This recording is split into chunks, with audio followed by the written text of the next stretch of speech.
Keep pushing that boulder to the top of the hill. Welcome one and all to Suckville. Extraordinary stories from ordinary humans? Yes, please. This is Live from Suckville. I'm your host, Silva Florence, an expat writer, cyclist, and podcaster, currently laid up in Suckville after becoming suddenly unemployed.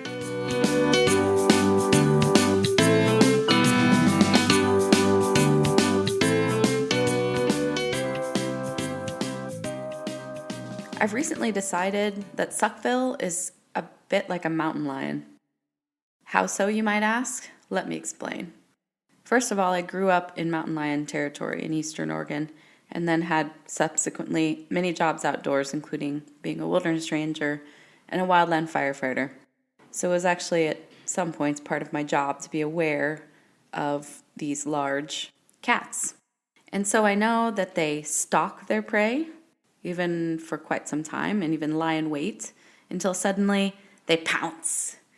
And of course, in large part, the concept of this podcast, Live from Suckville, was the idea that Suckville is a place or a state where many of us find ourselves multiple times during the course of our lives. I entered Suckville in a major way when I broke my hip last January, which I must add is completely healed, and I'm so grateful that I can do everything that I was once doing before, on the bike, hiking, everything. But the reason I likened Suckville to a mountain lion is because most of the time you never see it coming. Hence why I'm using the expression becoming suddenly unemployed. Without getting into too many of the gory details, many of you will remember that I started a job back in early May last year in the tourism sector. It was a job that I honestly saw myself doing for a very long time. I had amazing colleagues. All of the guides that I was working with were incredible. But unfortunately, my now ex-boss revealed herself to be someone who I cannot work with in the long term. And so, here I am, back in Suckville with tons of time on my hands to luckily get this podcast finally going again, because it was something that got pushed to the wayside when I was completely consumed by that job. So months ago, in the middle of the chaos, I had thought of the theme of this podcast, which is managing a chaotic life, which is kind of ironic because right now I'm managing to get up before 11. But it's something that's very relevant to a lot of people, and when my life picks up again in the future, it will be relevant also to me. So I want to thank all of the people who have stepped forward to give us some advice on how they're managing their chaotic lives. And without further ado, let's get into it.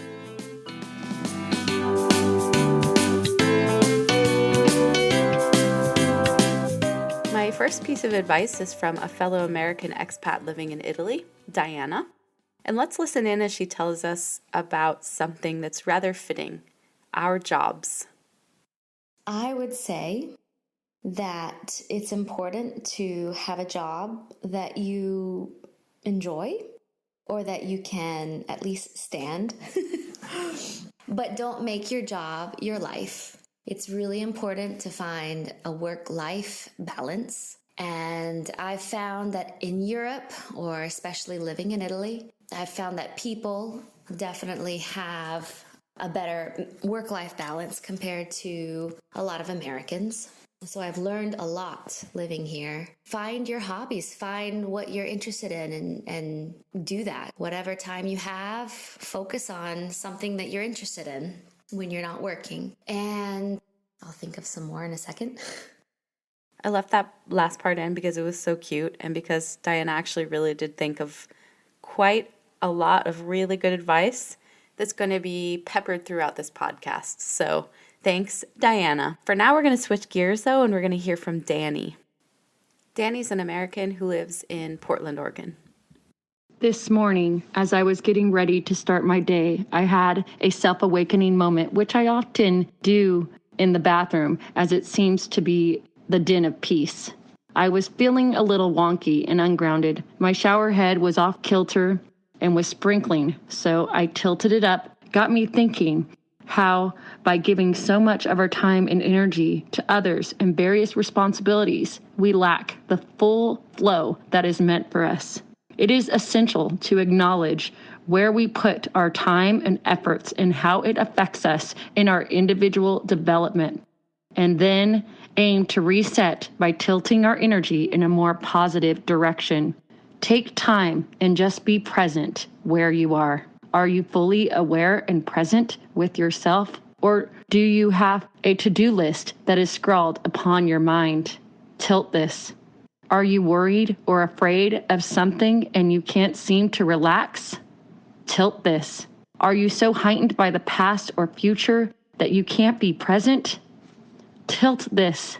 Do you feel like you do more for others than yourself? Tilt this.